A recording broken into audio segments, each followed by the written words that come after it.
Check, check. Okay, there we go. Good evening, everyone. My name is Carrie Adams. I am the Culture and Arts Education Manager at the George Washington Carver Museum. We're so happy to have you here. We're excited to be hosting the release of Blood Fresh by Ebony Stewart in collaboration with the University of Texas African and African Diaspora Studies Department. Big shout out to Dr. Linda Kent-Gill for helping us get this together. But before we get started, as you all know, it is Black History Month, and the theme of Black History Month is Black Health and Wellness. And for us, we really had to sit back and think about what that looks like in the middle of an ongoing health crisis that I think is pulling up on about 2 years. And so I think it made so much sense for us to be in partnership with Ebony Stewart this month, in addition to all of the other amazing Black performing and visual artists and healing artists. So if you have an opportunity before the evening ends, please check us out online at Carver Museum ATX to see the slate of programs that we have going on this month. So I'm going to introduce Ebony Stewart, who really doesn't need much introduction, but I'm going to do it anyway. Ebony Stewart is an international touring interdisciplinary poet, writer, and performance artist. Her work speaks to the Black experience with an emphasis on gender, sexuality, womanhood, queer positivity, and race, with the hopes to be relatable, remove shame, heal minds, encourage dialogue, and inspire folks in marginalized communities. As one of the most decorated poets in Texas, Ebony is a respected coach and mentor, one of the top touring poets in the country, and a Woman of the World Poetry Slam champion. And a Woman of the World Poetry Slam champion. The mental health advocate and formal sexual health educator also has a master's in social work and is soon to be the hood's favorite therapist. As a playwright, Ebony's one-woman shows, Hunger and Ocean, have been received by Ida B. Payne Awards and David Mark Cohen New Play Award. She's the author of Blood Fresh, Homegirl Hood, and Love Letters to Bald Fists. Her work has been featured in Afropunk, Button Poetry, For Harriet, Teen Vogue, The Texas Observer, Houston Public Media, The Breakbeat Poets Volume 2, Black Girl Magic, 2021, Colorism Healing Writing Contest, Right About Now Poetry, and more. And also, let's not forget the only poet to perform at the 2018 Seattle Pride Festival before 200,000 people was Ebony Stewart. She is the story of the Black girl winning. Give it up, y'all.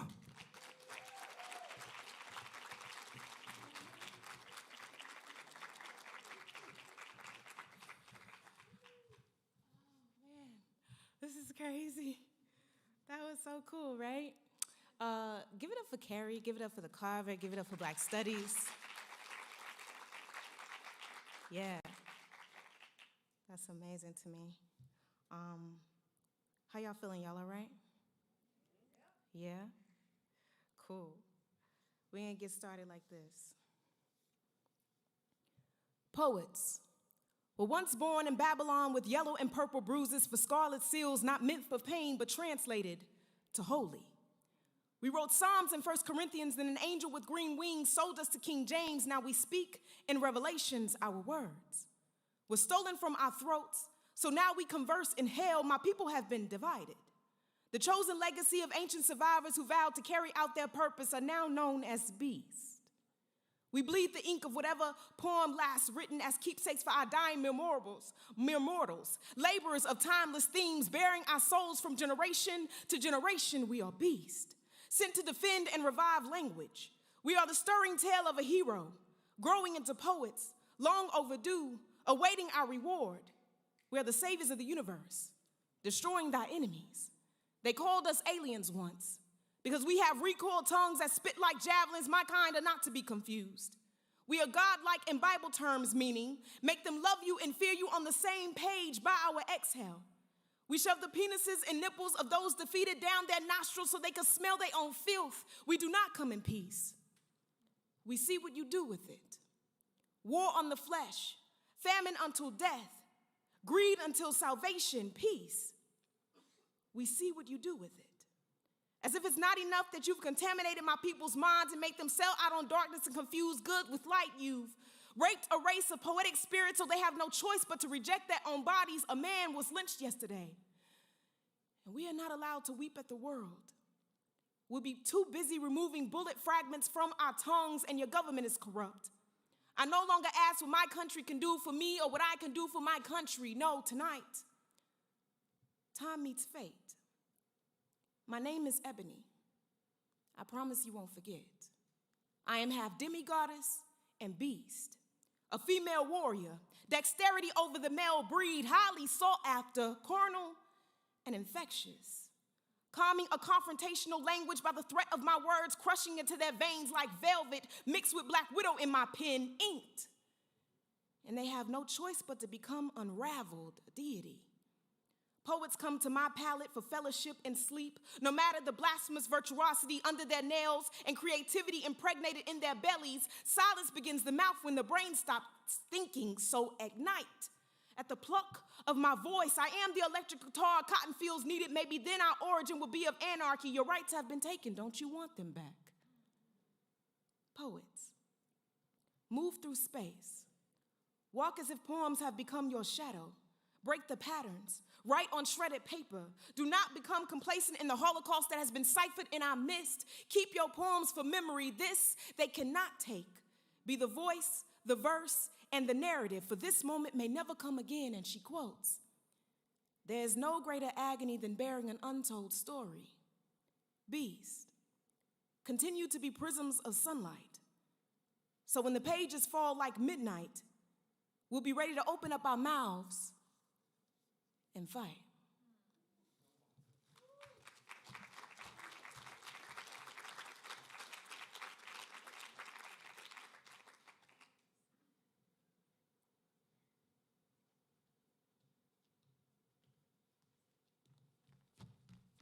It's me.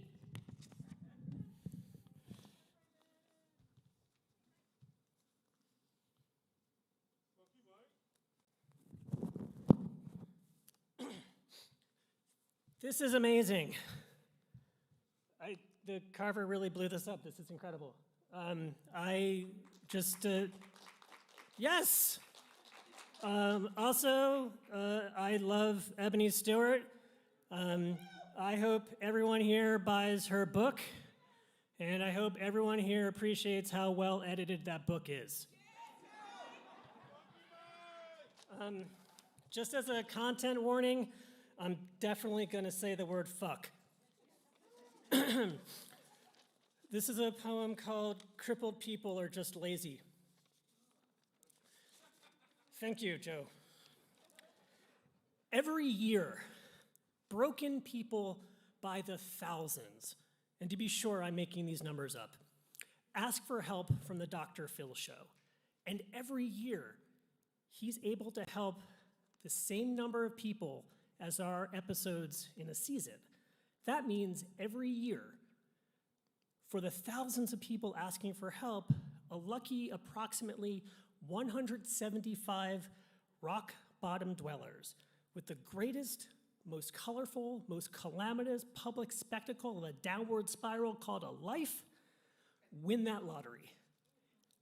And he is going to put some verbs in his sentences, and it won't be his first rodeo, and don't you dare piss on his back to tell him it's raining, and it will be a changing day in your life. Because if you have the wherewithal to endure 45 minutes of a tall millionaire degradingly illustrate your failures on camera in front of a live studio audience, so how's that working out for you? Not so good, motherfucker! That's why I'm here!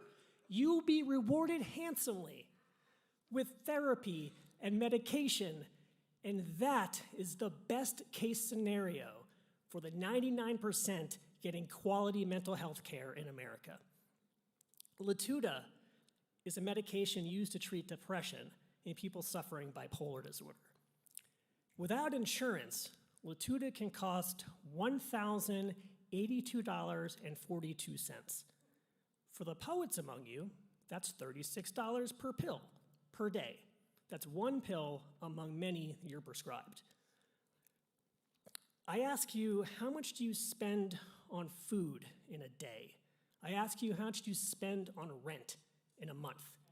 If you're particularly destitute, the good people of Synovian Pharmaceuticals will subtract $700, leaving you a new total of approximately $300. So thanks for nothing, Synovian Pharmaceuticals, because $300 is still too expensive for people who don't have jobs because they have bipolar disorder. So they don't have insurance to cover the cost of medication to help with the bipolar disorder, which will allow them to have jobs.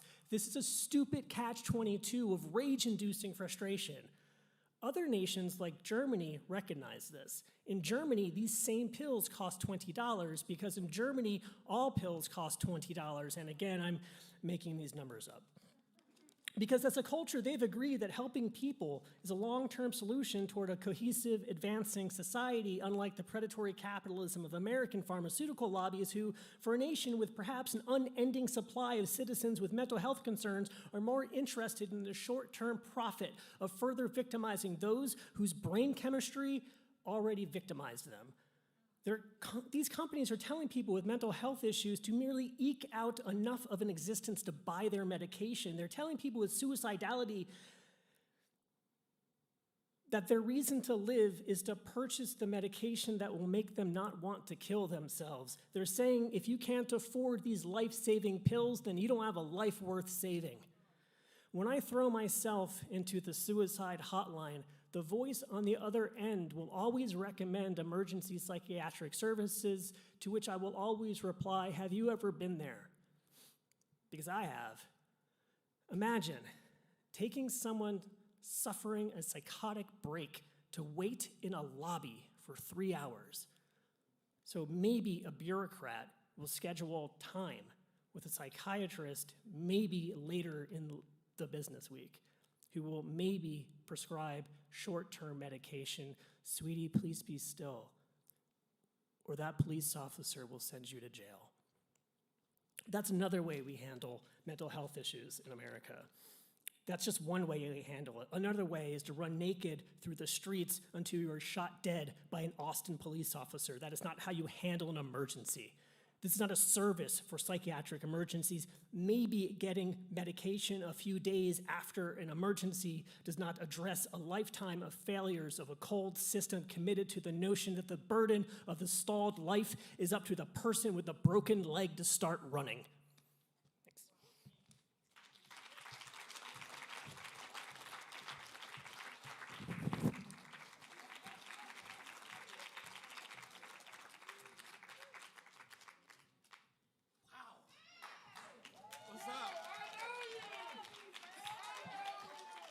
What's up, man? So, man, I haven't done a poem live in 2.5 years, basically. But when Ebony Stewart calls, you know you got to come on out, right? So, first of all, Mike, that was amazing. I'm going to echo what Mike said. Let's buy Ebony's books. Let's let the world know. Let's stop being selfish. Let's stop hoarding this gift that's called Ebony Stewart. And let's figure out a way to share her a little bit broader, okay? All right. Okay, so I'm going to set this over here because I'm going to forget the poem, you know, because I'm old. Oh, yeah, by the way, I'm retired now, so I'm an old retired poet.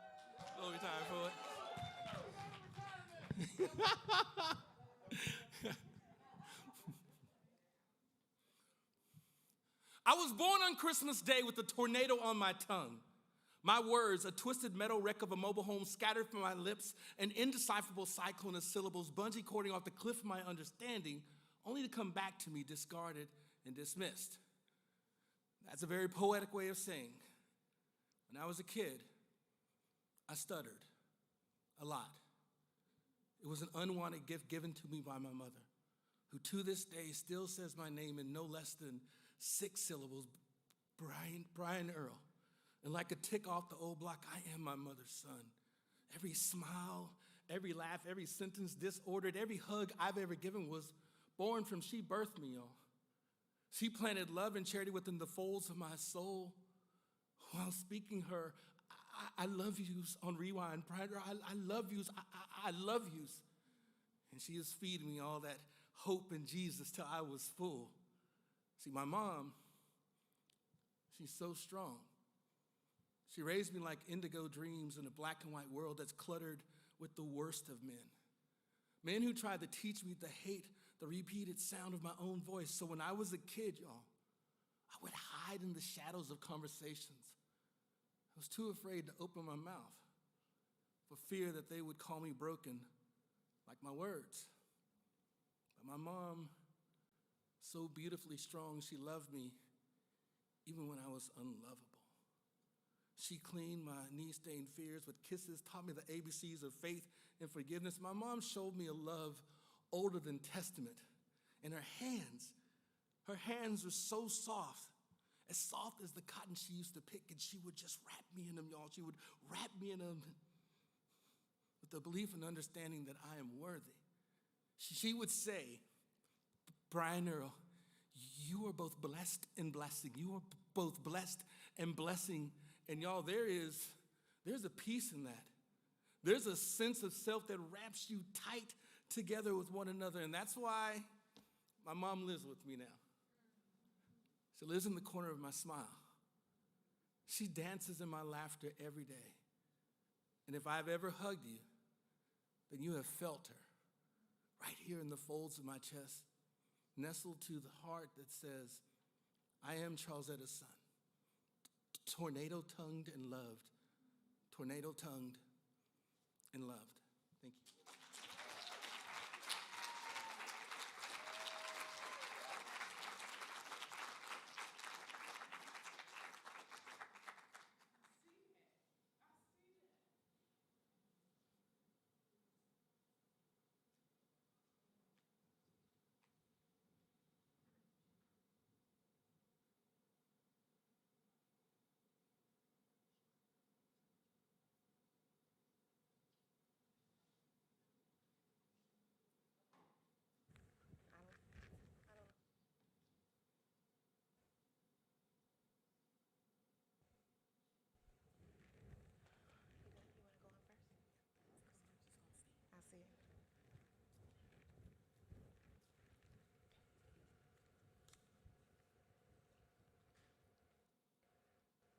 Dear black girl, you mispronounce wonder.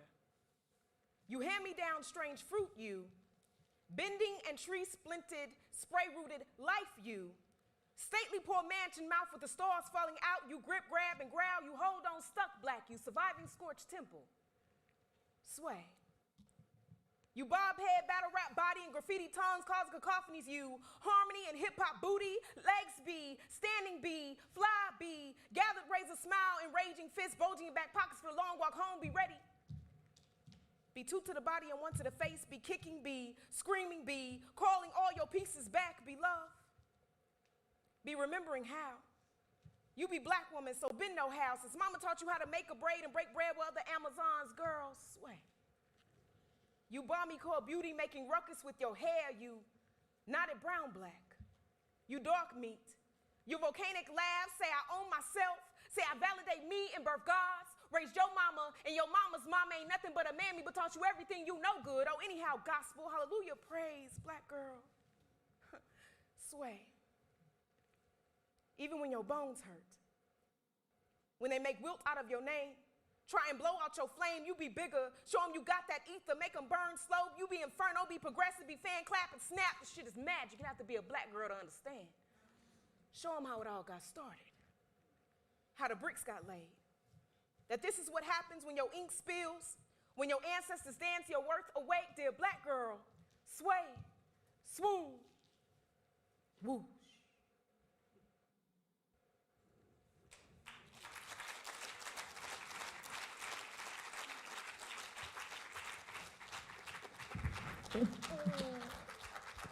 Wow.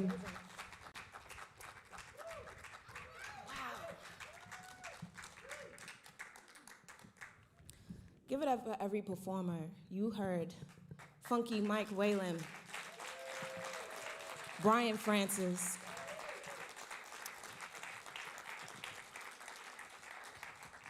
there was some other people that was supposed to be on it, but yep. Yeah. We'll figure it out. We'll talk about it later. Yeah. Cool. Thank y'all for coming out during a panorama. I appreciate that. That's wild to me. No, really, because there's so many different choices that you could have made. But you're here putting your lives in danger with me, and I appreciate that. That's awesome.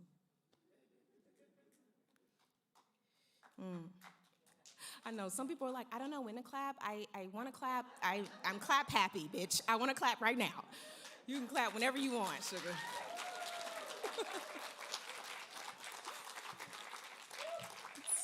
It's your body. You do what you want with it.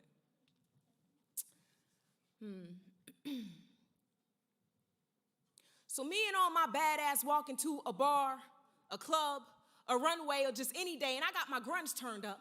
Got an all black everything, including my skin, but make no mistake, I look good in anything, cause all my amazing popped into Bantu, a ball, the mohawk. I'm so punk rock, I got dreads for the dreaded. Sister curls on swirl, but underneath it all, my nature be natural. Star-studded, spiked, and a boss bitch for anybody who wanna try me, I'm just saying. I'm so hardcore, I get to be a black woman.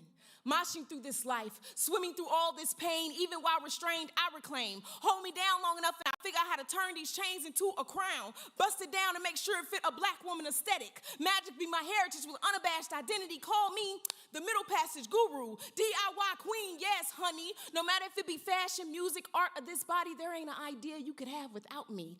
Bush and tribe, the hive, the way we move and keep moving, non-conforming, proper, and hood. It's a dichotomy, but you the only one that's confused. Made a way out of no way. Broke the glass, not a ceiling gone. You want to act like a black woman didn't do it, haven't done it, and won't continue to school you? I made a subject out of myself. So even when they try and stop me, copy, or erase me, I reboot a futuristic somebody and still stay the same. Touched and untouchable, boxed and bothered, persistent, pump, pierced and resisting. I got all this power I can't use. Made all these impressions, but somehow my bank account got reduced. My culture be endangered, cause mainstream get to try on my face, steal my attitude, and make all of my black woman trendy, but I haven't to give a black woman credit. But I showed up like I've been doing. Allow me to reintroduce myself to the anti-establishment, AKA black women been, always will be lit. Y'all all right? Y'all feeling good?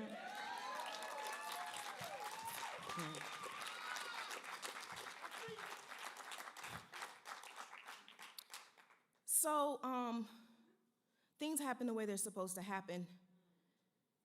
And I'm learning that I don't run nothing. And that's hard for me because I like my way. And so in learning and the universe keep reminding me that I don't run nothing, things happen just the way that they happen, and I'm learning to accept it, yeah? It's so fitting to say, to bring this up now. So for the performers that aren't here, I'm gonna work them in, but you were gonna hear from LaLove Robinson. And I still feel like it's necessary to say this about this person, right? I first met Love, I don't even know the year, it might have been 2005, 2006. Austin Neo Soul had come to San Marcos. I was going to Texas State University, and I saw her. I witnessed LaLove Robinson. And she's like such a powerhouse. You never know what she's gonna say. And she confident and she mean it, you know what I mean? And then she does this thing where it's like, I just wrote this poem today, I just wanna share it with you, right? And I said, how? I want that. How? I want that, you know? And I love Love so much. She doesn't know this, and I had planned to tell her tonight that she gave me the confidence to write exactly how I write.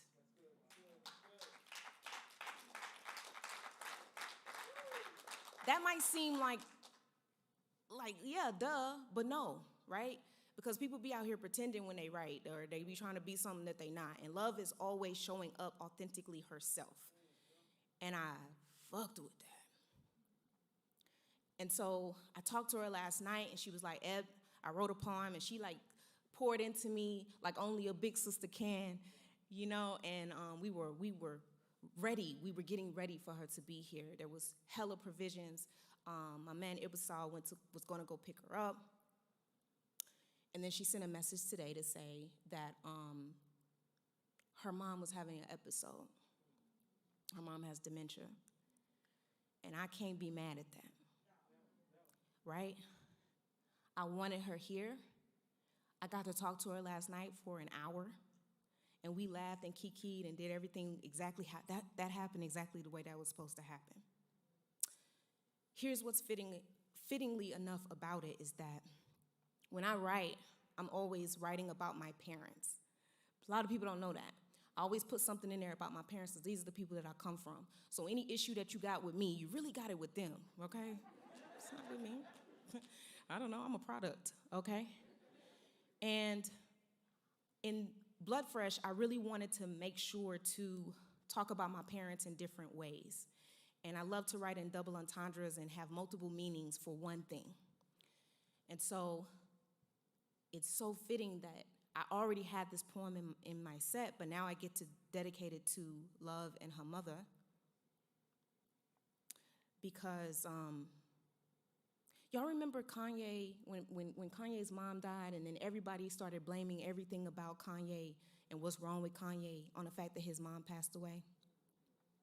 And I want to make it very clear. If something happened to my mama,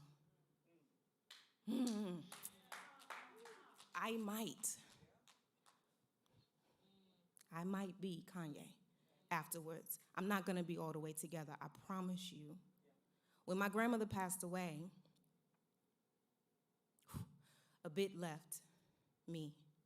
A lot of me left with her.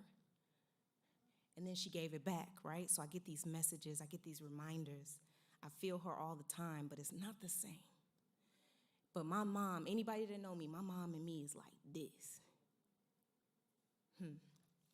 808 and heartbreak. I love my mama like Kanye loved his. The doctor says it's congestive heart failure, but not like what we think. Heart failure does not mean the heart stops working. Instead, the heart works less efficiently from being overworked. A little thing that turns into a big thing. A silly argument in a marriage that leads to divorce. You think you have a cold, turns out it's really the flu. One time, I drove with my check engine light on for an entire month because I had shit to do. Because I didn't have the money. Because who else gonna get it done? When I finally had time to take my car in, the mechanic said if I'd have went one more day, the engine would have gave way, stopped working, burnt out to compensate. The heart might stretch, pump harder, or try to give more, and I've never known a more accurate way to describe black women. How fitting a condition for us. Always the one we've been waiting for, but they need. And the riddle reads, what is so strong but isn't allowed to be weak? Or, whose heart has it harder but still goes harder until their heart hardens? Or, how much blood can a black woman's heart pump until the body says it's had enough? Doing, providing, suffering, saving, laboring, trending and tending, creating, owning, pushing, supporting, empowering. Black women don't know how to be one thing. Who knew being a bad bitch could kill you? After all the strain, death is what a job well done looks like. And I look over at my mother ready to come undone, but she don't. My mama hard and composed that way. Like everything in this world has beat on her to be. She's sitting there like the doctor ain't told her nothing she ain't been knowing, but for once. All her symptoms are affirmed without a gaslight. Today, she don't have to apologize for anything. My mother doesn't know how to unlearn something she's always been so good at. Our eyes meet. We're always changing places. Sometimes I'm the mother and she's the daughter. In every lifetime, though, I too am a horrible quitter.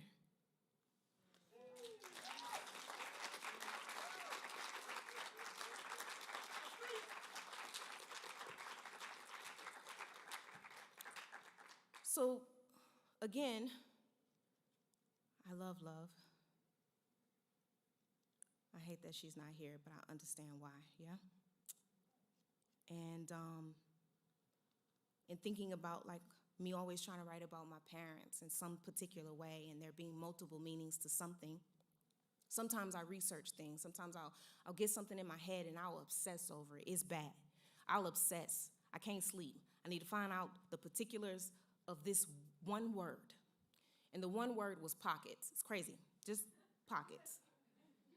And I was like, what do I think of about pockets? And there's this thing that used to happen when my dad wasn't in my life all the time, but I have started trying to think about the good times when my dad was in my life. Because I just, all right, he wasn't there. What's next? So I started thinking back to like the times when I would visit him, and sometimes he would take me to a, what do you call that place, like like a pool hall. That's what it's called. He would take me to a pool hall. I don't know if you're supposed to take kids there, but my daddy did what he could. He did the best he could with what he had. I don't know, okay? I'm not sure if you should take. I was in there, though, and it was fun. And what I could tell you is that I saw my dad. He was so smooth. I was like, yo, my daddy's, like, so smooth in here. Like, he, like, shout to somebody in here. And he would just be playing and, like, practicing by himself a lot of the time, right? And then if it was somebody that wanted to go up against him, he also, all right, yeah, let's get it, young buck, type stuff. And my dad used to say this term. He used to say, like, corner pocket or something like, I don't know the terminology, I don't play. But he used to say, like, corner pocket, in the corner pocket. He was so confident and so smooth about it and the precision, and it would just go right in. And I said, yo, I want that for me. I want that kind of precision. I think I got that. Like that smooth, that real like finesse with my poetry. And yeah, like I love that. And so, okay, I'm like, okay, corner pocket, got you, cool. And I was like, well, what else about pockets, right? And I was like, oh, well, sometimes people be out of pocket. That's a thing. Now, I know that there are white people here, and I appreciate you 100%. This is a colloquialism. I can't give you the recipe, but what I can tell you is that out of pocket is not a good thing. You need to stay your ass in the pocket, okay? Okay. Yeah, stay your ass in that pocket. That's not what you want. Then I started thinking more so about like pockets of people, right? And like, okay, that take me back to my hood, like where I'm from, what I know. Okay, this pocket of people in this kind of culture, right? And then I was like, what else can I learn about pockets? This is all like from my own memory and what I think or what I know or whatever. So I Googled it. I Googled pockets. You gotta do it. It's the wildest shit ever. It makes no sense that there's so much information about pockets. For instance, do you know that is a form of oppression that used to be used on women? Like clothes didn't have pockets for women because a lot of clothes for femme-type clothing don't have pockets. Now, what I want you to understand is this. I have witnessed and have been a person who, when I found something with pockets,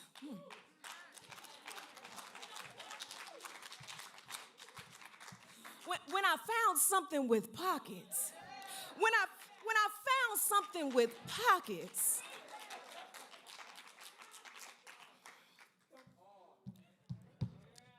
and I have made choices not to buy something because it didn't have no fucking pockets. Or it'll have like it's like a half, like it's for these fingers right here. What? Now, who can use that? I'm upset, honey. Let me read this poem to y'all, baby, because that really has stressed me.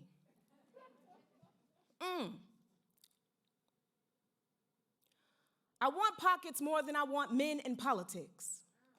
Empty hands and broken promises. Women need pockets, Not suffering or another tomorrow that looks like today. I want pockets to hold my own property. I belong to me. I get to decide. And I say women need pockets for survival and the freedom to unleash every bitch and beast we've been called and whatever else that didn't belong to she, they. We need pockets. Because privacy is not just some luxury men with dirt on their hands get to keep. How dare we be poems and secrets we also get to hold on to? Mouths and minds, powerful, dangerous, deliberate, and rebellious women give us pockets big enough to turn parachute or fit into, pull ourselves out of. This woman's work be worth it. I want pockets. More than I want patriarchy and whatever else is ugly and unserving. I want pockets as tall as the patience I've built, as wide as the pain I've kept, as long as the endurance I've always had to have. I want angry pockets, messy pockets, fun pockets, slutty pockets, exploding pockets, or maybe just pockets that will allow me to escape from anything. I want pockets so deep they lose silence. Or the state of mind that reinforces the belief women are weak and needy. I want pockets that get to mind or start their own business. I want evaporative pockets that dissolve tears, fears, lies, and garbage. I want pockets for women born of flames and a rage they couldn't blow out. I want to take my mouth out of my pockets and let everything I say be fire so I can light your ass up. I choose violence.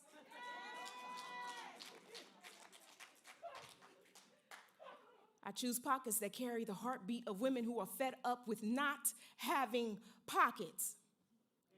Here we are carrying hormones, hatred, guns, depression, the sun, and open wounds. But this time I went inside myself and returned as a machete, a hanger, a chancla, and the moon. Women need pockets for protection. I want to release these hands to dance and fly and fight and write grief, a love letter saying it's time to let go now. I gotta make room for me. Give me pockets. Give me peace.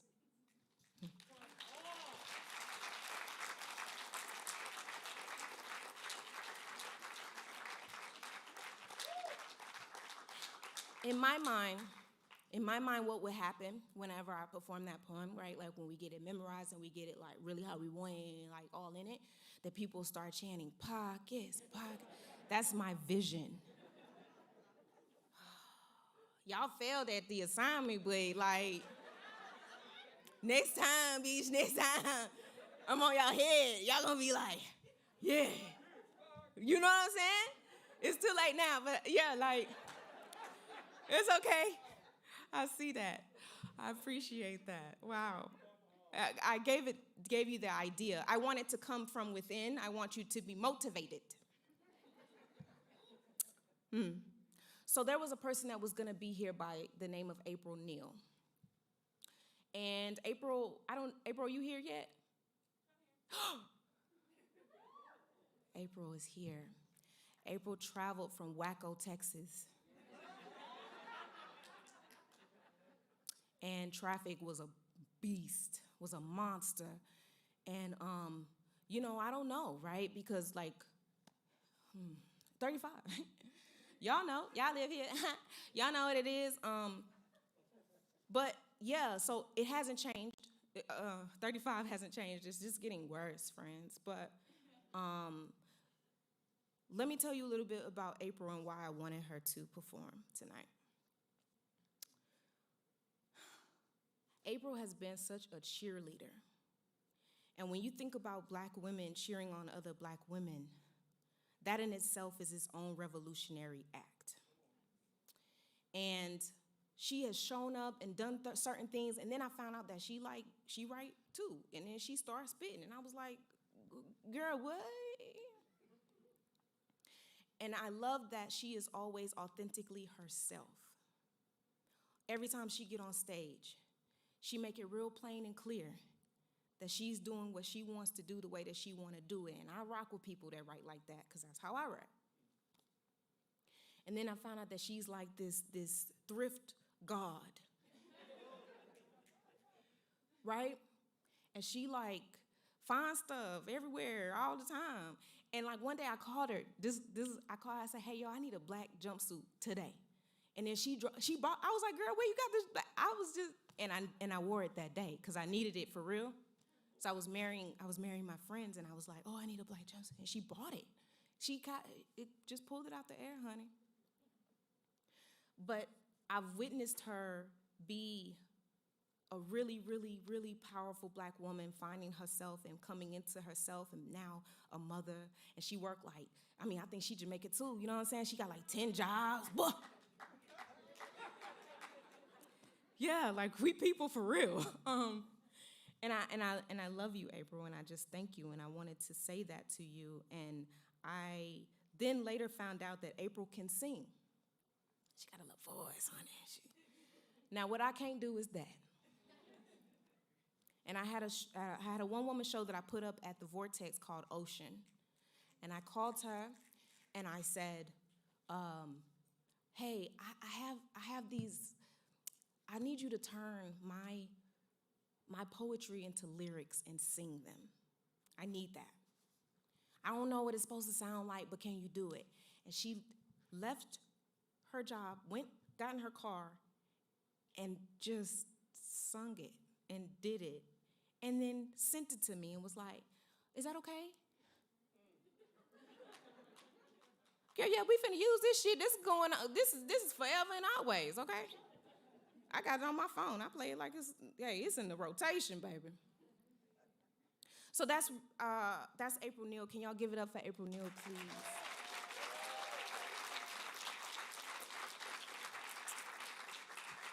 I need her to feel that.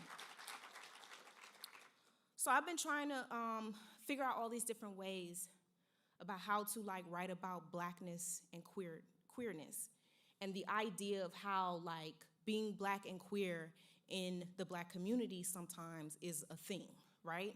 And it's an unspoken thing. And so it might be a thing where, how do I be my most authentic self without somebody feeling like they need to ask me a bunch of questions about it or have something to say, or, and then there's also this piece where black trans women are being slaughtered out there. And when I'm talking about when I talk about women, I'm talking about black trans women too. I just might not always say trans, because if you're a woman, to me, you're just a woman. I don't need to add that label, but I did want to make sure that how do I write a poem for that celebrates black queerness, that celebrates trans and different body types and sizes and dark skin. I write a lot about dark skin because this is my experience, right? And when I think about protection, oftentimes I feel like I'm left out of that. So a lot of stuff in this book, you're gonna find that it's just me making a plea for protection, to be protected, please. And I know a lot of people will say that they are interested in, but there's only so many people that have shown me so. So in celebration of black queerness, I also like to play with religion. Because that's something that irks people when it come to queer people. Ooh, that religion be on y'all head, baby. That thing be having y'all just like this. And I like to write about it because it's also what I know. And a lot of queer people are moved out of that space too, of being safe. And so I created a new trinity, if you will. In this version of our Lord, God comes back as a dark-skinned, fat black woman who wear box braids, lace fronts, and melanin leave you shook. When I say she dark-skinned, I mean she can't pass and don't want to. I mean she walked into a room and everybody bowed instead of devoured that which is exotic. Because in this version, dark-skin actually means power, means royal, and beloved means lead role, lead singer, and more than just a few, so all the other dark-skinned, big-boned black girls get to see themselves first, the original people. Call a God, I say it 3 times in the mirror, and I get to worship myself. When I say fat, I mean she grew outside of your comfort zone, a stereotype, Found a motherfucker to fan and feed her in the summer. And you gonna get whatever body she giving. I mean, if he die, then he die. And if he won't fuck her midday, then his ass gonna freeze in the winter. I mean, shrinking is something she won't even consider. I mean, her mouth be bigger than her stomach and she can do more with it than send your food back. She be a meal and a snack, because in this version, God is not confident just because you noticed. In this version of the Holy Trinity, Jesus is transgender, black woman and savior. I mean, who else's gospel can turn colloquial? I mean, who else can identify as she or they and still be othered? Because who else can be praised, imitated, excluded, or underrepresented? I mean, who gives a fuck about respect as long as gay white men get to gentrify it? She be beheaded, gunned down, and stoned. Everyone who wanted her dead called it a drop, but let's just say she spun around so hard, so dramatic, soft and slow. She became the master of resurrecting on ballroom floors and moonlight waters. Because she can afford herself but still not be free. I mean, sticks and stones could break her bones, but a brick can start a riot, and there goes Jesus again. Always turning turmoil into a celebration. Tested but still holding fast to what's good. And heaven is how high a queen sits. We glow our hands up voguing black queer culture into the Holy Spirit. How we see ourselves well, because only black folks can behold the Holy Spirit who speaks truth to power and live without dwelling ahead of their time. I mean, who else gonna shine? Be shedding, being, and keeping the light. God is everywhere, in and of everything. I mean, pray tell them. God is love, right? So you can go ahead and thank the Holy Spirit, that which is black and queer, knowing and believing. Nothing moves without us.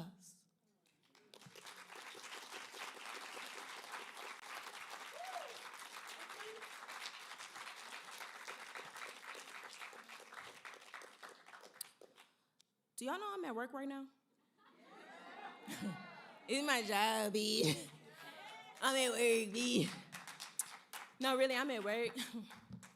And, I mean, the cover just showed out, baby. They got this backdrop, these lights, okay? And I am hot, but no, this is amazing. I've never had anything like this before. Never. I almost don't even know how to receive that. There it is. What I can tell you, listen.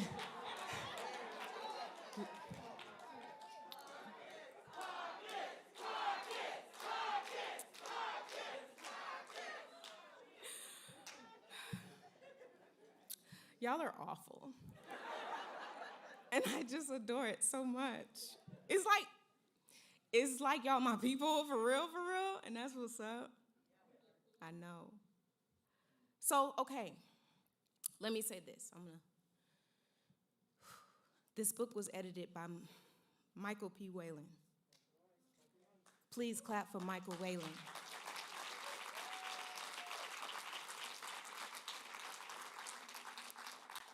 He keep me edited, grammatically correct. He do all the errors, like checks and shit. And I know y'all wasn't expecting to see a white man tonight on this stage. I know y'all wasn't. But here's the thing, and Mike knows this. This ain't no shit that embarrass him. Y'all embarrassed. He already know what it is, because that's the kind of friendship we have.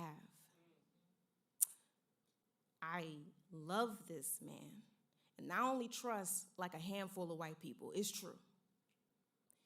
He has continued to show me that he cares and that he's gonna show up. And whatever I need, he got me. That's crazy to me, because oftentimes I don't feel taken care of, right? And so he shows up, he does all the things, and then when it comes to like stuff in the book, you know what he does? If I write something and he don't know the reference, he Googles it. He don't ask me shit. He go look it up first. That's what y'all need to start doing. Tell your friends. Look the shit up first. Don't bother me. Okay? Somebody gonna get that on the way home. But here's the thing. I've been rocking with Mike for so long. When I met Mike, we were at a head-to-head battle of the sexes. And I said nigga about 150 times. And he looked at me and said, I love you. And then did his poem, which he lost, but we've been friends ever since. That's how it started, right? This is just how it started. I've been his best groomswoman. He's let me stay at his home. We can talk like for hours and hours and hours and just catch up. You know, the kind of friends where like you don't gotta talk every day. That's important. So like, I love Funky Mike Whalen. And I'll fight for your ass too, which you in the top 5 of white people I do that for, so it's important. When I decided to go on tour, back in 2015, I made the decision to be a full-time artist. And there are so many times when I didn't know what I was doing and needed to figure it out. Nobody told me anything, literally, no book. And sometimes poets keep stuff close to the chest because they think you coming for what they got. And I'm always like, what's mine is mine, baby. I'm not coming for none of your shit. I'm coming for what's mine.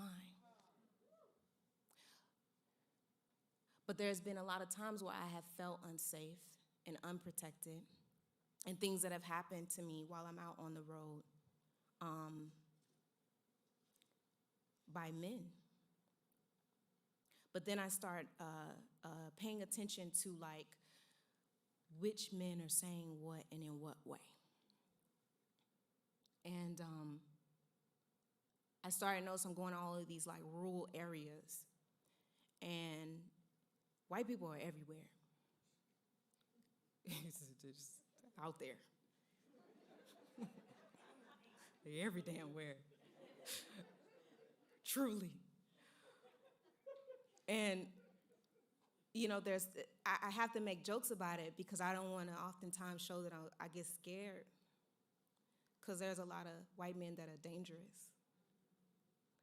And I have some friends that'll call me, Dashae Moonbeam Johnson, will call me and say, you got that thing on you? And I'll be like, no. He's like, why not? So I don't want to check my bag.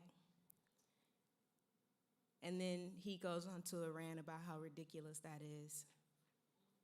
And it is. But I also think if I had that thing on me, I'd use it. Because there's so many different instances where I feel unsafe.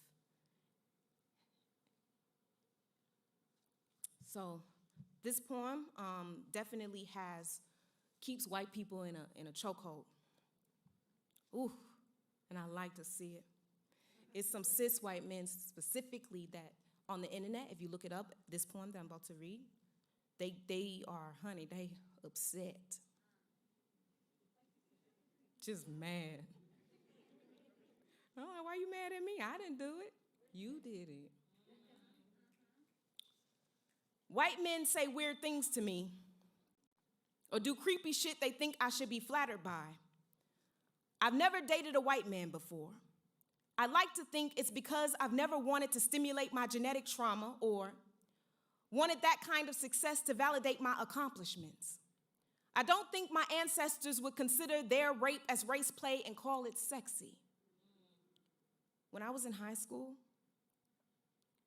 I remember my bus driver pulling the bus to the side of the road near the woods. Some folks think the hood ain't got woods, but some hoods do. And I sat, stiff, rabbit, and waiting. It is in the silence where white men become the ones in every movie I've seen. Killers who still receive praises, Freddy Krueger's and Jason's. He moves in slow motion to the back of the bus. He wants me to know I'm seeing exactly what I think I'm seeing, and I want to see how fast I can run, but I can't move. so I try and disappear. Because how else are black girls asked to use their magic? But it's my heartbeat that gives me away as he touches my hair, my shoulder, my thigh. He says, every day you leave and come back the same. Pretty, pretty, so pretty. And that's it. That's all he wanted me to know. He said it 3 times, so it must be true and traumatizing. Lets me off of the bus, and I never skip track practice again. In college, a white boy from across the hall is sitting in my room one night, on my bed, in the dark, with his pants unzipped, says he mistook my room for his. If I move, will they call it manslaughter or self-defense? In Boston, a white man tells me I look just like his mother, and I wonder if he means his caregiver. Another one in Houston snaps a close-up and shows me, see, now I own you forever. A white man in Wisconsin flicks his cigarette at me and promises to find out what hotel I'm staying in. One time in Seattle, I disappeared in a white man's blues. I can't remember if his name was William, Robert, Richard, Gary, Ted, or any other white man whose obsession with killing gets romanticized for taking someone's breath away, for collecting screams in jars, in basements, in attics. His voice was gentle and cunning, like I better be smart enough to keep my freedom, like I better know how to stay in my own body. He asked if I want to go back to his place for some roasted pumpkin seeds. That's some weird shit to say, right? Creepy, huh? White men taught me that being a predator is a compliment. I should smile while walking or running or hiding. Shaniqua, Shantia, Anna Harmony, Kania, AKA, no one turns over the earth when a black girl goes missing. That it's only a matter of time before no one finds me, too.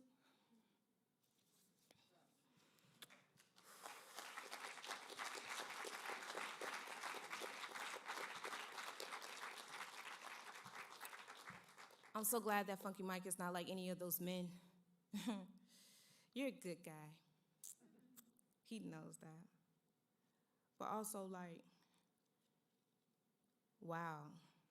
I have people tell me, like, on the internet, they be on Tina Turner's internet saying, like, what about black men? And what about black men and then the race? And then usually it's somebody in your ethnicity, someone you already know. Yes, and.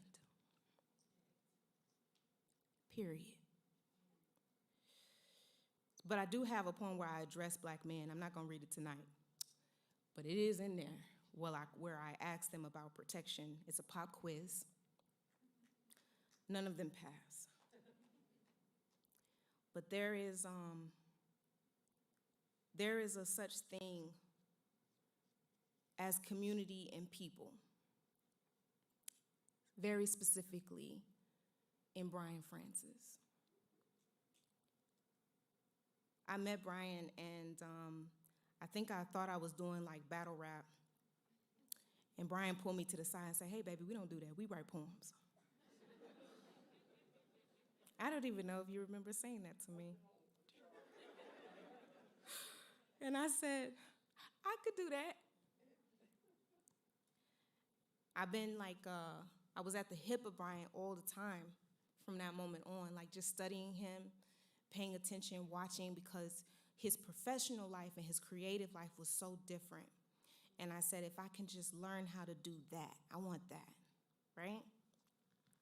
And men are so matter of fact that like when they say stuff, that's what it is. Yep, next, right?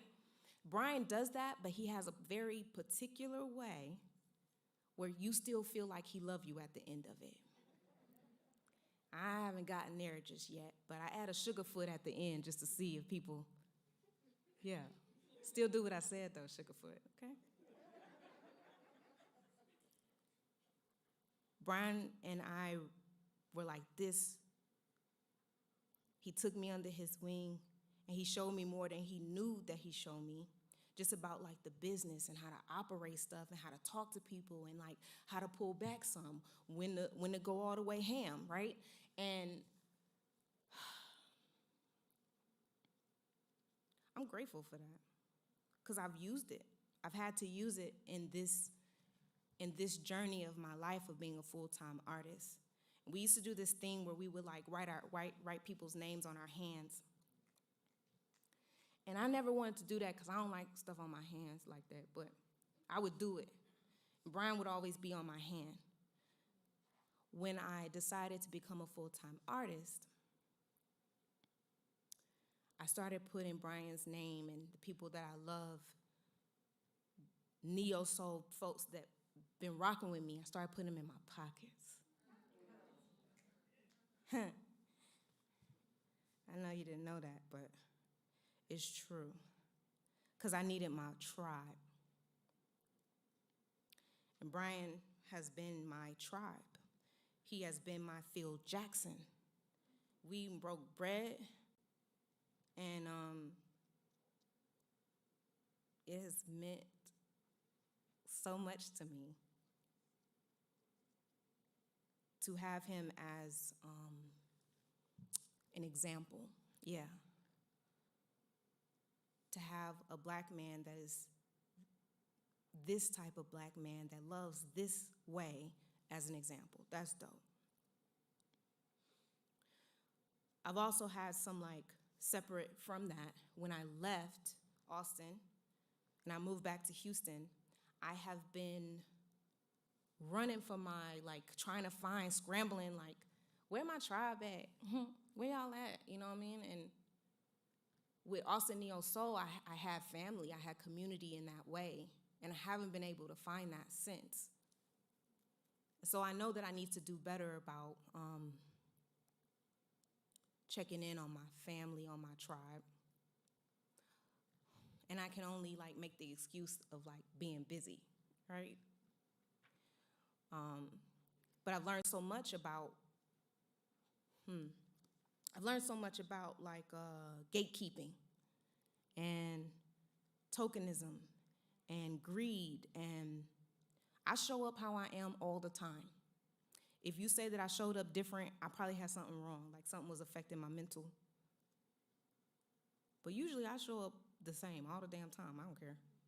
Because what you see is what you get. I'm not embarrassed. I'm not ashamed. Also, I watch people fake it often.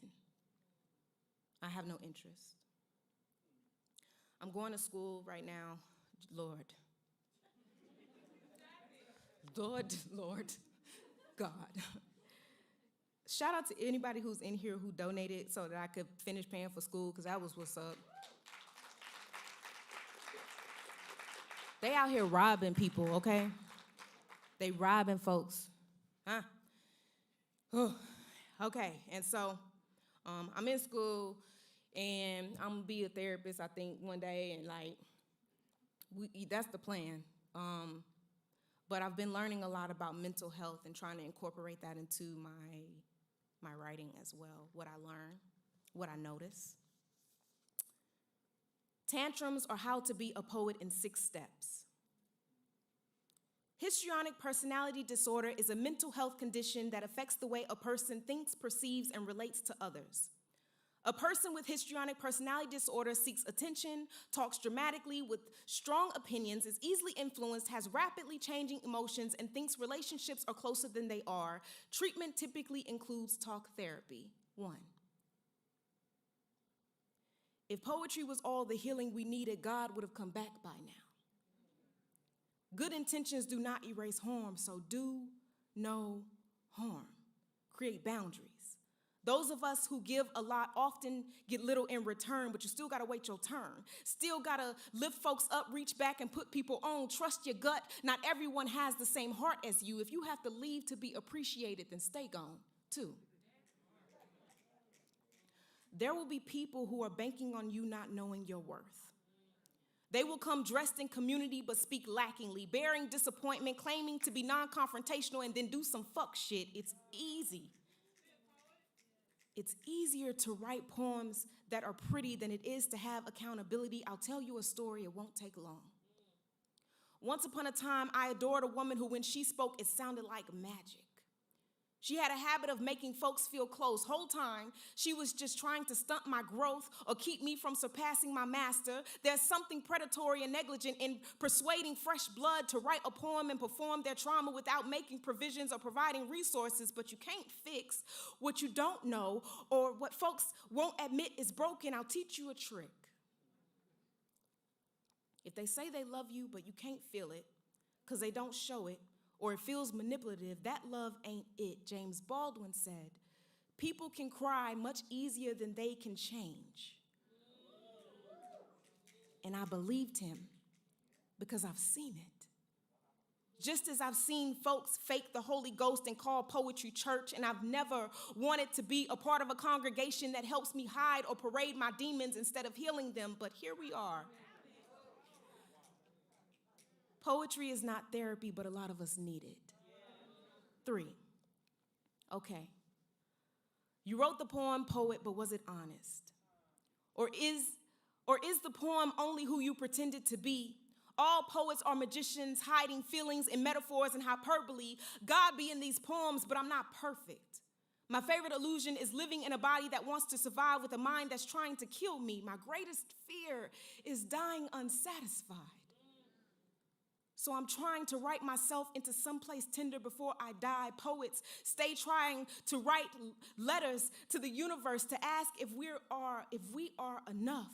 We want to write, we want to talk about our stuff and receive praises, but a lot of us still want to remain the same. You want folks to get this work, but you don't really want to do the work, poet.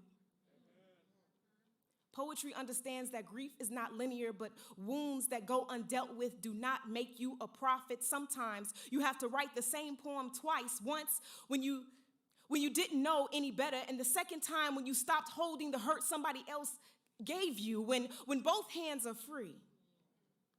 It's amazing what you can learn to do with them. I, too, had to remove myself from people who only valued what I could do for them, by how much I was willing to endure.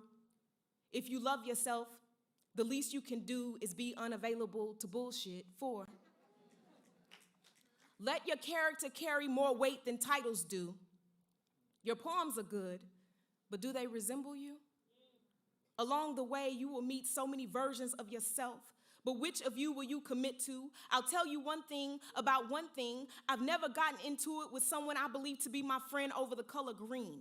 Some greedies confuse loyalty with money, move funny, and reveal who they truly are for the possibility of a possibility, break bread, and then lie to you. They asking for the blueprint to my win.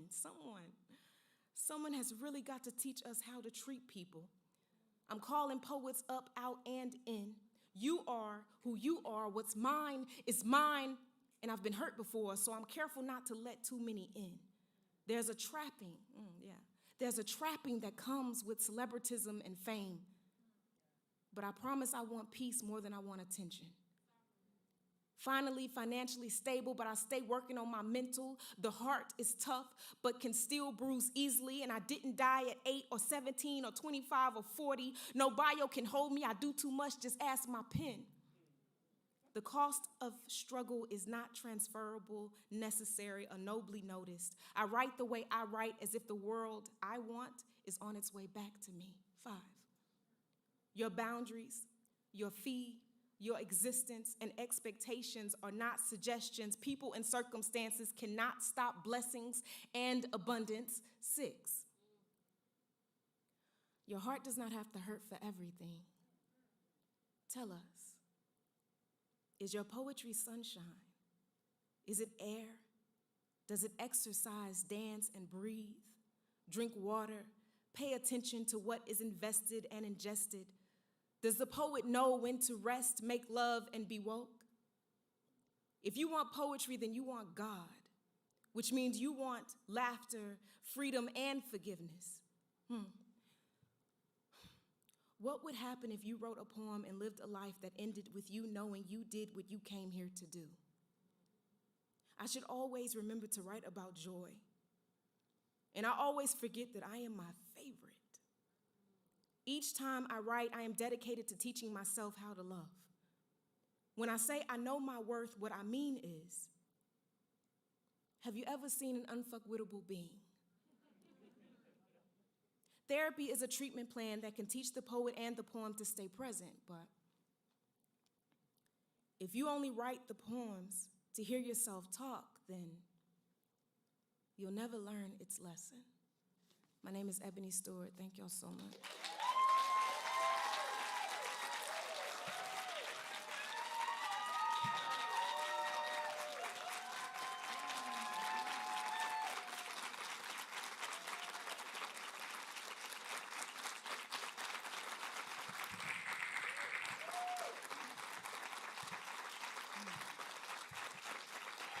Thank you.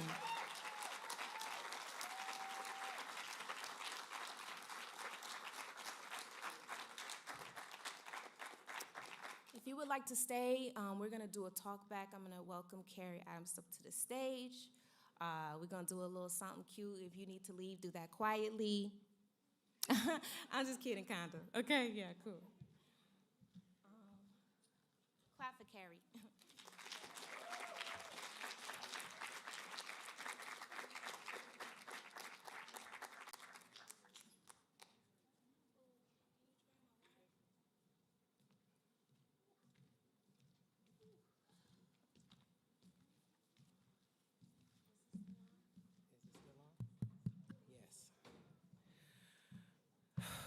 We're gonna just take a little air while we reset the cameras. You see we have 3 sets in one. That was on purpose because we are a small Black museum and everybody has 4 jobs. So I'm the stage manager and not really host. But I do wanna take a moment to honor all of the people backstage who are making this happen. Chip Belton, he is our stream genie, down there mixing the sound and switching up the cameras for folks that can't be here. Alan Garcia to my left, Harvey Franks, and Cicely Fully Love in the back, giving us some subtle light treatments just to feel a little bit more theatrical. So if you could just show them some love, I would really appreciate it.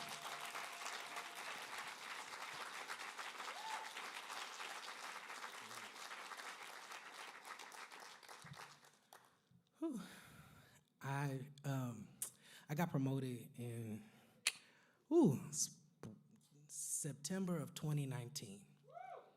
And it locked down. Managing a museum from your little itty bitty computer in what was your artist studio that is now your permanent office was a lesson. It's ongoing. I'm grateful. And it was during that time that I actually got to connect with Ebony a little bit more, get to know her, call her friend, Wild Bunny in Arms. We'll get to that during the Q&A, but also if your friends slid out, just let them know that they're missing champagne and cupcakes. It's not a smooth move. Are we ready or do I need to keep telling stories? We're good.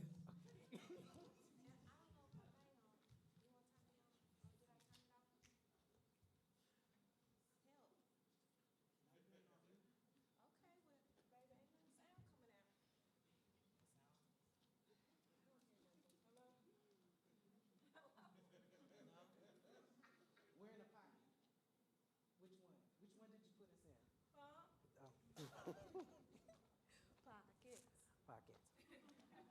Test, 1, 2, 1, 2, 1, 2. Check. 1, 2, 1, 2. My mic sounds nice. But I think this is your chair. This is my, okay. Yeah, that's your chair. That's the good shot. Okay, Now cool, don't do good anything shot. that makes me lean forward, because then you get blocked. Okay. Okay. You ready? I don't know, shit. We had a conversation about not having a conversation about what you were gonna ask. Right. And then I threatened to like do the 60 minutes thing. You did threaten to do 60 minutes thing. I don't think You I'm gonna changed do your it. mind? Yeah. We'll see. Yeah. Yeah.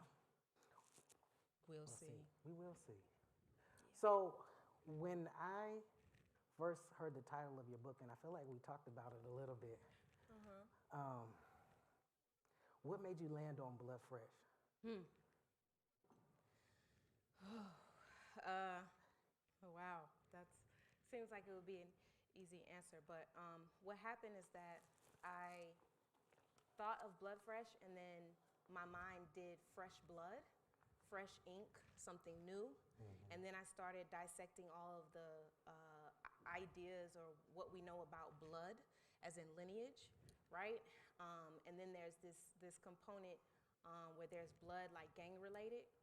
And so I wanted to make sure that all of those things were captured, and Blood Fresh just made sense. There were some other titles that were in the running, but I realized that those might have been titles to poems and not the title to the book. And so I wanted something that was cutting and very like jarring, in your face, bold. And so Blood Fresh just seemed like it did that. I liked how it sounded. And I also liked the idea of it being like a battle cry. Blood Fresh, you know, before you run it. Dum, dum, dum, dum, dum. Yeah. Yeah. I mean, this magical being that's gracing the cover of your book, or spirit, Yes. right? It's such a striking cover. Can you talk to me about who you collaborated with to make that? And I mean, I feel like you're letting us peek inside of your mind, but then it's just enough, because you know. So maybe you could give our audience and our watchers at home, you know, just a little bit. Y'all watching at home? Yeah, Okay. we live. We live. Mhm. Okay, well. I worked with Doggone Krigger out of Columbus, Ohio. He's a queer black man, and he believes very much so in futurism, but black futurism, because so much of black people's time has been convoluted or stolen and taken from us, that black futurism is now the new narrative, the new wave, the new homage, the revolution. I went to him and I said, hey, I need to see what your collection is, what you got, because my publishers at the time were giving me a lot of stuff that just didn't meet the mark. And so I said, let me go talk to somebody and I'll be back. And I went to Doggone Krigger, and he was like, all right, I'm gonna show you some never before released stuff. He showed me some stuff, and it didn't have everything that you see now. It literally just had, I think, just the face. That's it. And it just had the face, the grill part, and the bloodied, you know, tears. And I said, I need this thing to be the mental blood sport of a black woman. Everything that's happening inside of her head. Everything that's happening inside of my head. And I wrote all of these poems at some point in time in my life. Where I wrote them, I was in survival mode. And I needed something that represented that. And he came back and he was like, how about this? And I was like, add that. He came back, added this and this and that. How about this and this and that? And I was like, add something else. And then one time I said, I need them gold chains. I need something hard. I need this shit to look like a rap cover. That's right. Because that's how I think about poetry. I want my shit to look like, you know, it could be mainstream rap out here. And he added the gold chains and he added the spheres, and then I said, now add this. And he said, Ebony, I think that's enough. Did you receive that boundary? I didn't receive it, but I didn't have a choice, because he just said he wasn't gonna work on it no more. So I said, okay, He had his own boundaries. He said, girl, that's it now. So I said, okay, Cricket, thanks. And I presented this to my publisher, and at first they didn't get it. They just didn't get it. Some parts of that is not their fault. Some parts of that they're not gonna get, just like a lot of other people might not get, right? But I think that so much of Black art is a part of the white gaze, that if white people don't understand it, then it shouldn't exist. And there just so happens to be, child, Black people out here just, Yeah. and so is, and needed, right? And so I also wanted it to look like it could be a patch, like it could be a flag. I needed that, and so Could it be a crop top? it could be, baby, it could be a crop top. What you got some crop tops on? I mean, Well, I can, you know how to rob me a crop top, baby. But it could also be on the side of a dunk. okay, I think it could be a lot of stuff. I don't know, we'll see. But that was the idea. I wanted it to have be well faceted and could be and represent so many other things. But more than anything, I wanted to show tribalism, my tribe. So anybody who rocking that is like, oh, we all a part of the same tribe. So that's what happened. I love it because I guess all my questions are like, tell me a story. Ah! Okay. Here so it is. here's the other question. Can you describe a moment or a series of moments where you fell in love with poetry?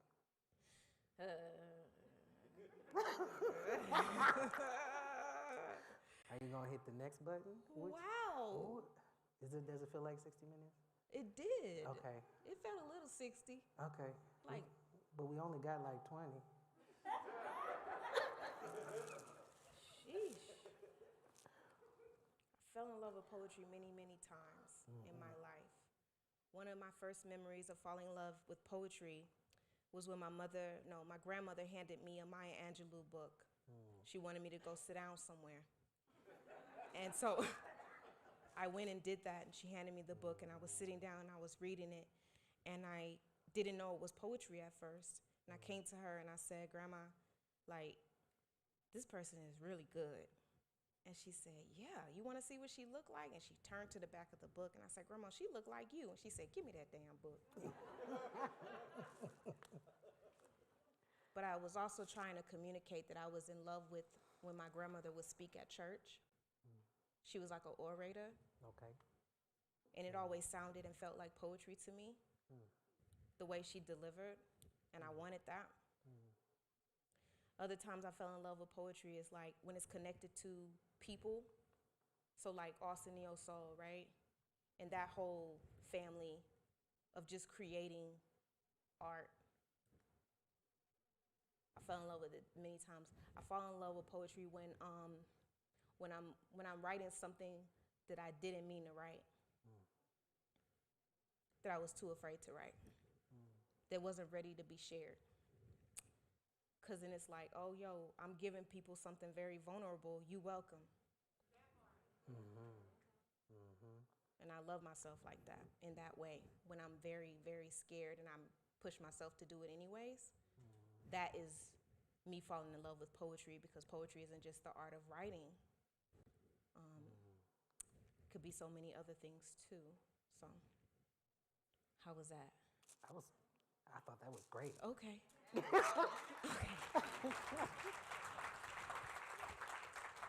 Wow. Round one. Ooh, you winning. You're winning. Okay. I'm just on Always. your stage for the moment. Yes. That's right. So, can you tell me what the biggest difference is between the Ebony that wrote Homegirlhood, or, you know what, let's back it up. Letters to Boil Fist. Let's back it up. And Love Fresh. Like, yeah. What you asking me? You saying like you saying like you want to know like what's the evolution, or what you want to know? If you looking in the mirror and that Ebony who did that first, That first one right there. That first album. That freshman album. That freshman That's right. album? Uh-huh. And now you're, platinum selling artist Wow. with a Speak- whole talk ass that tribe. Talk that Wild Bunny Uh-huh.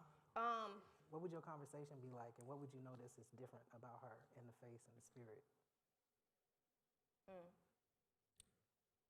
I like challenges. I challenge myself in many different ways.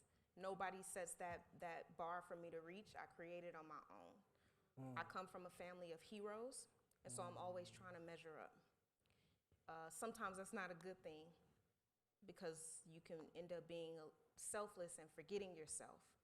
But when I first wrote Love Letters to Ball Fists, I wanted all of the poems to be love letters, literally, in poem form. And I went back over and I read it and I was like, yo, that's hard, and then when it was time for it to release, I was like, oh, I hate this. I don't want this to release.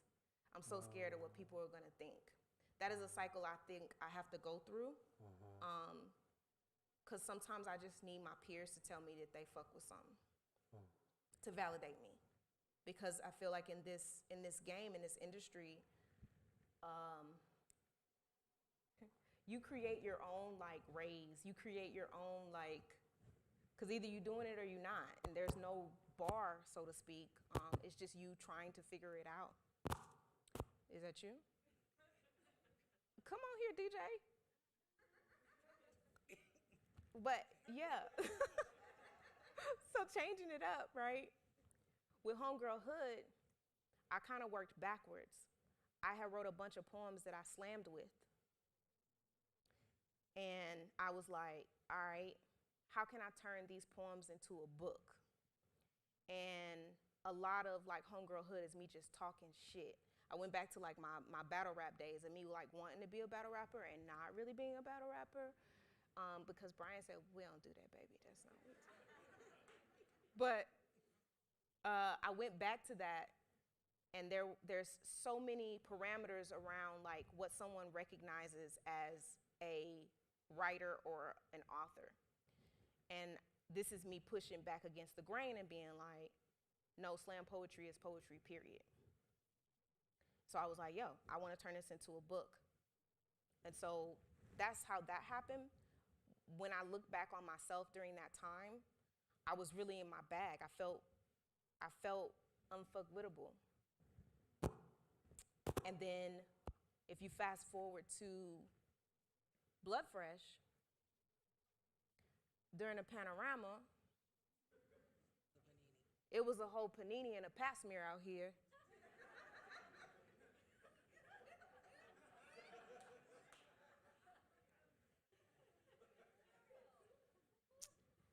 And I'm having to write poems, right? Because I signed a contract with a publisher, and they gave me a deadline. And I kept changing shit. And I kept talking to Mike about it, hey, here's a new poem. Let's add this. Mike's like, okay, he didn't care. I'm like, hey, they told me I gotta cut this off by a certain time. We gotta start writing. But I also noticed that there were certain poems that I hadn't added into the other works because they just didn't quite fit or I forgot. So Sway, Transparent, Beast, the very first poem I came out and did, those are poems that are 10 years old that I literally just kept forgetting about. But I think it was because those poems are cycles.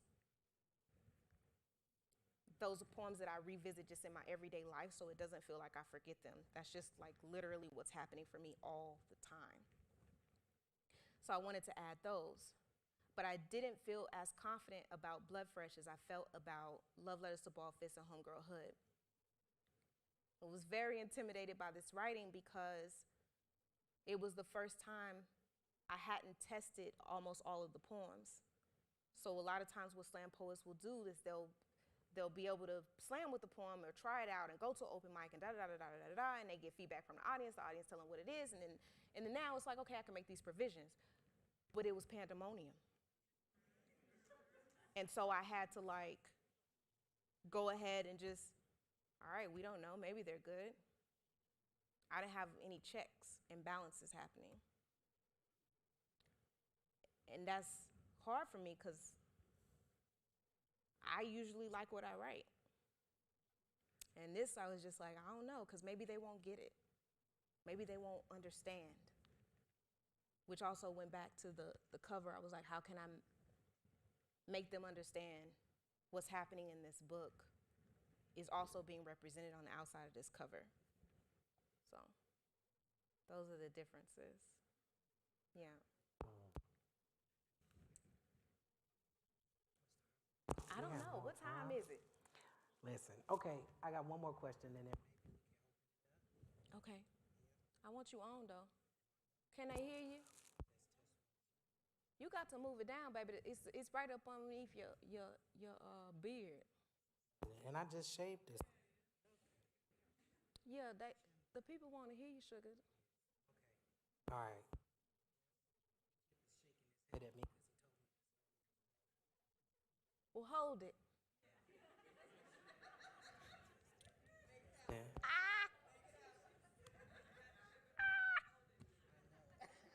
That's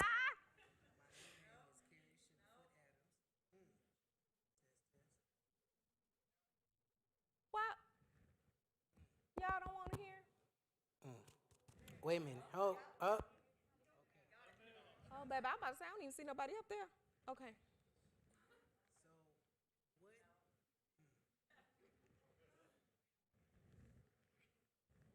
Lay that down. You gonna yell it? You wanna use my mic? Okay. Okay. I'll repeat the question so everybody can hear it.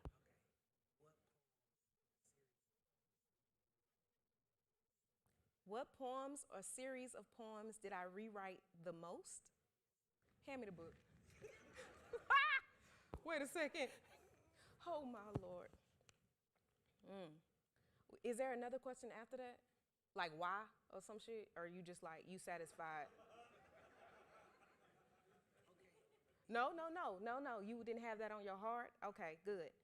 So what happened is this. Which poems I rewrote? That's why you asking that. That's such a good question. So, sugar, it's good.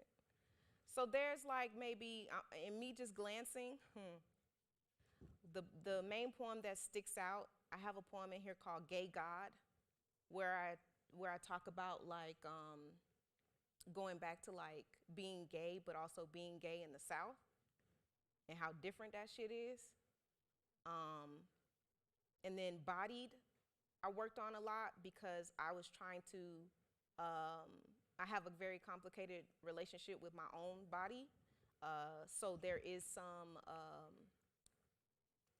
body dysmorphia that happens. And so I wanted to write about that. The Blood is where I talk about, because people ask me all the time if I have kids or if I want kids. And I just think it's so rude, because kids is expensive as shit. And what money y'all got on it? Because that's what I'm trying to figure out.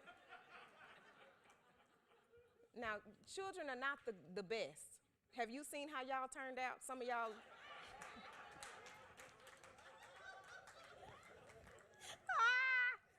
I'm just kidding, kind of, y'all. So there's also the way that this is set up was really clever, and I don't know if Mike is how this happened, but there's like 2 poems before you get to the table of contents, right? And this was a last-minute poem that got added, and it's basically me just like, it's a clap back to like every single person, anything that has hurt me. And so I just wanted to like call it out. And that's how it starts. That's the opening, right? So yeah, those are the poems that I, just in me glancing, I rewrote them the most. I wasn't always satisfied with them. There's some poems about like suicide and suicide ideation that I rewrote a lot about, because that's a complicated topic. It's really hard, and sometimes people don't admit when their mental wellness isn't well. So that's that. I don't know. They didn't brought you a mic.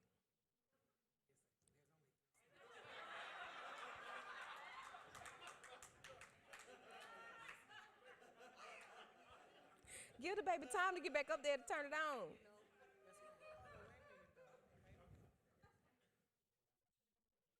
Give him, he coming. He up there. Hello? Sometimes you gotta bust that hello out on their ass so they can act right. Hello?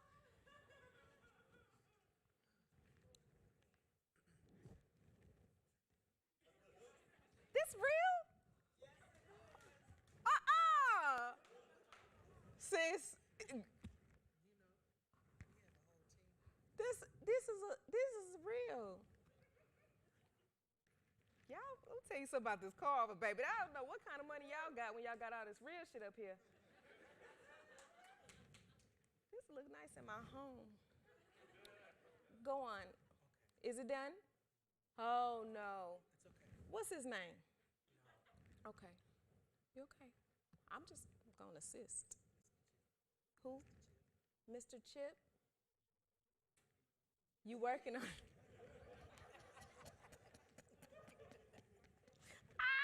So I want to take this moment, right? Because there's literally 4 people doing all of this. Yes. People that know at home probably didn't know until right now, and that's okay. But this is a perfect time for you to contact your city council member and tell them that the carver needs additional funds.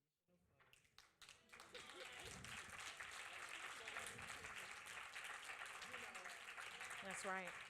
You about it. That's right. But we started doing this in the panorama. That's and right. then, everybody was sitting at home twiddling their fingers. I was like, all of these programs are not happening. Let's figure out how to set up a live stream studio. And so we've done that. We've trained ourselves. We have a really awesome team behind us. I don't really think I have maybe one more question. Okay. But we could also open it up to the audience. I'm gonna let you do your thing. Yeah. Sure, whatever you want. Okay. Okay. Do we have any brave audience members that are willing to ask good questions? Come on here, instructions. Okay, hold on. These are the instructions, because you know when you open up a talk back, you know, people have lots of comments and things. Well, I don't really have a question. I have a comment. It better be a good comment. But, and, comment, question. Okay? These are the ground rules. Can we agree? Okay. Okay. So, Period. by raising the hand, who wants to ask a question?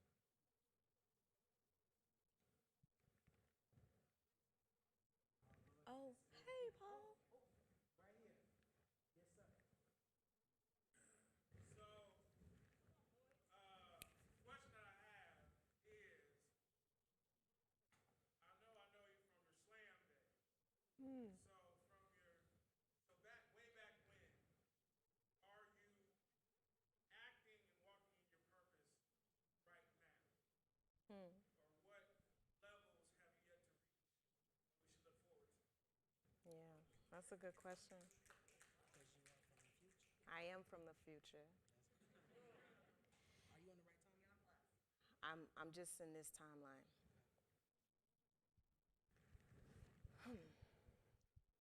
I had no choice other than to like be living in my purpose. And so,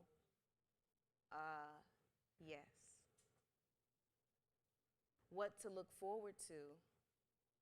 There's a thing that happens when, if I try to control and predict everything, then I'll take away the element of surprise even for myself.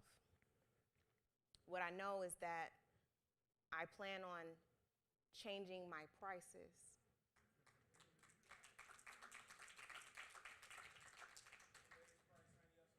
That's right. And that's on some real capitalism shit, but it just is, right? Because inflation. My shit, y'all shit, I don't know, right? Go get my money, don't talk to me. But I have some things that I want to happen, and I'm such a manifester that I know that they will, but I'm also superstitious. I don't like to talk about it, because when you see it, then I want you to be excited with me, even if you know and already knew that it was going to happen. So yeah, I'm definitely in my purpose. I come alive every single time I'm on stage, be tired. I got like, it's just stupid, like dumb bunny shit going on. But every single time I get on stage, Dashe Moonbeam said, whether 1 or 1 million, right? Every single time. It doesn't matter. So that's how I know it's my purpose.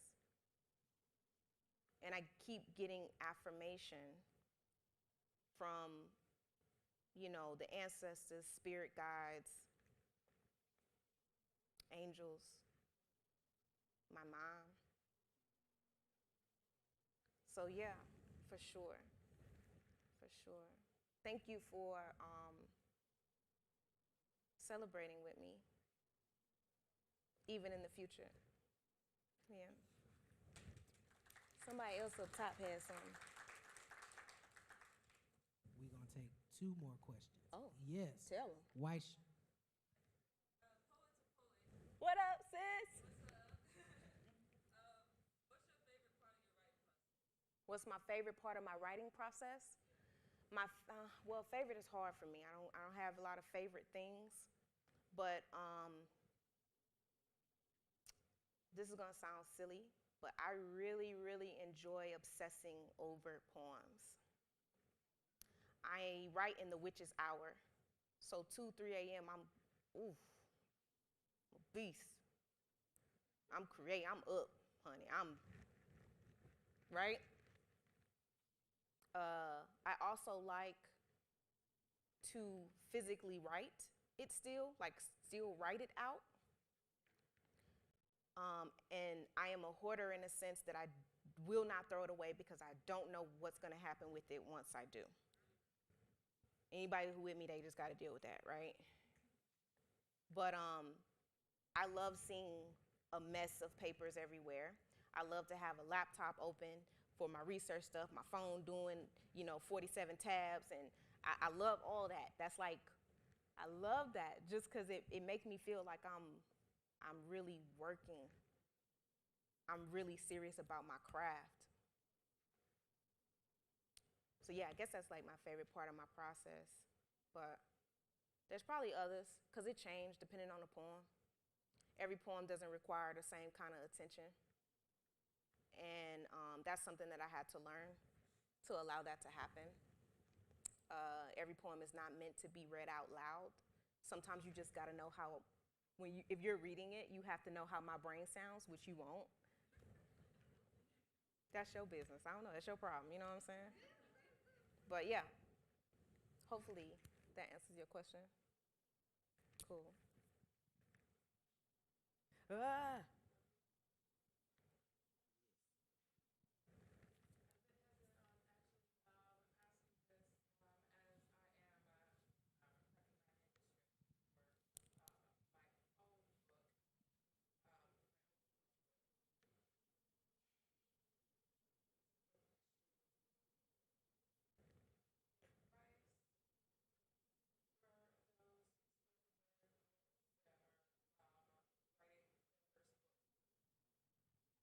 Advice. Yeah. Yeah, what do I wish somebody would have told me? First of all, congratulations.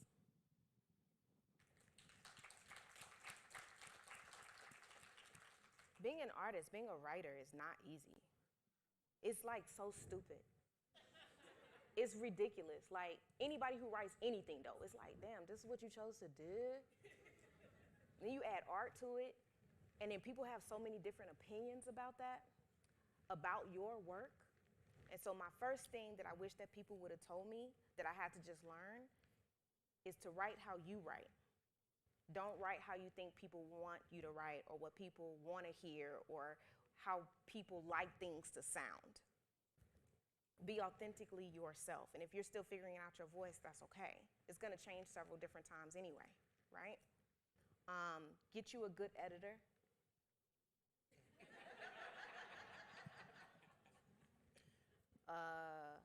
get you an editor that you can trust, and don't let too many people look at it.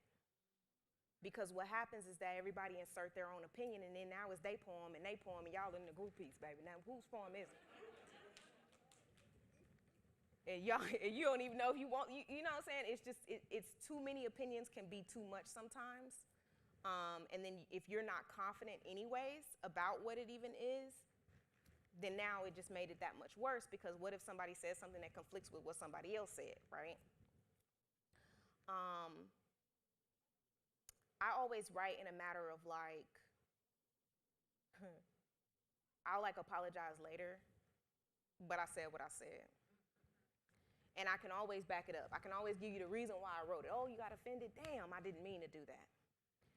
Me and my friend Angel talk about intent versus impact, right? And like how that looks. But just because it wasn't for that person doesn't mean that it wasn't for someone. And everybody doesn't have to relate to everything, because everything is not for everyone. So figure out what time you like to write, like to be generative. Figure out what time you like to write, what you like to write with, what you like to write on. What do you need your room to look like? For a long time, I couldn't write in a room that had windows, because I would get distracted and be looking out the window and all this other kind of shit. And I'm like, damn. For a long time, I couldn't write with other people in the room. Why are you thinking while I'm trying to think, right?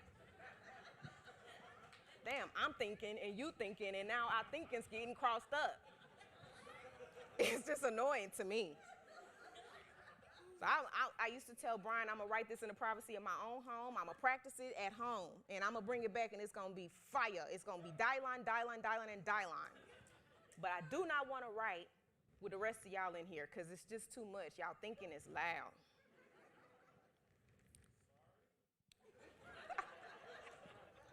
I'm not interested.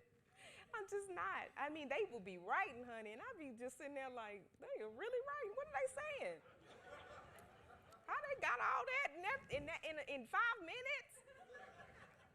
I was not focused. But yeah, I would say if you have a lot of people tell me about my niche. Is that how you say that? Niche? Niche? Okay, honey. Niche. Nietzsche, honey. Nashe. Whatever it is. And then people try to tell me like, oh, that's all you write about. Decide how you want to answer questions about your work. Because people will try to box you in based on what they feel like your work spoke to them and said, and they'll say, you know, how does it feel to write about blackness? Bitch, what are you even asking me? How did it feel for your dumb ass to ask me that question? That's how I feel. I don't say that. I give them something real nice, nasty. But you gotta really be on your shit about how you feel about your work and how you discuss your work with other people, okay? So if you don't want to talk about something, you don't have to. If you don't want to explain something, you don't have to. My friend Mike Googled shit before he asked me anyway, okay? So yeah, that's like a little bit of things that I wish somebody would have told me about, like the writing process of it. The one and final only thing that I'll say is that if you take it to a publisher, be prepared for them to fight against you, and that's not their job. Their job is not to fight against you on your work. If they came looking for you or they accepted your work, then that's what they should show and prove, okay? Yeah. What else?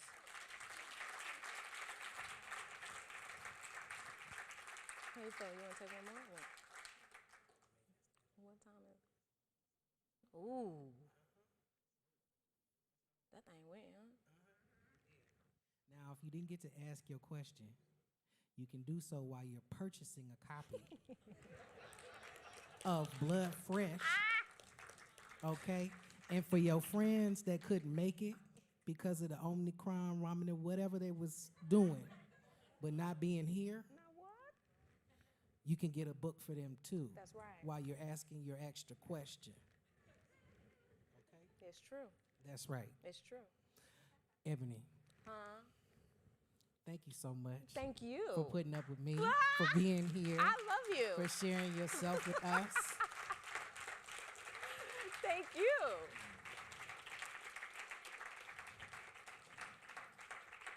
And there's so much more that's gonna happen. I just, know. you know, this is like the beginning of the end of Act 1, you know? And I love that for you. So, Okay. yeah, I received that. receive it. I see that. Thank you. Thank y'all. Thank you.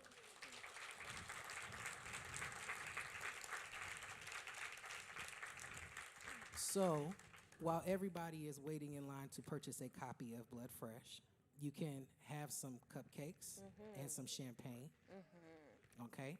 Yes, and mingle. honey. And lament about what a wonderful evening you had. You might even fill out a survey that said this was a wonderful event. You could also vote for us for a contest that we're participating in, hosted by Austin Monthly, Best Museum in ATX. We're neck and neck with the Contemporary, trying to put them on notice. That's right. So feel free to vote for us while you eating cupcakes, drinking champagne, and buying books. Thank you so much. Easy. Thank you. You did good. You make it easy. Thank you for doing this. I appreciate it. All right, let me run up. Let me get this mic off because I don't know what I might say. Because I'm liable to say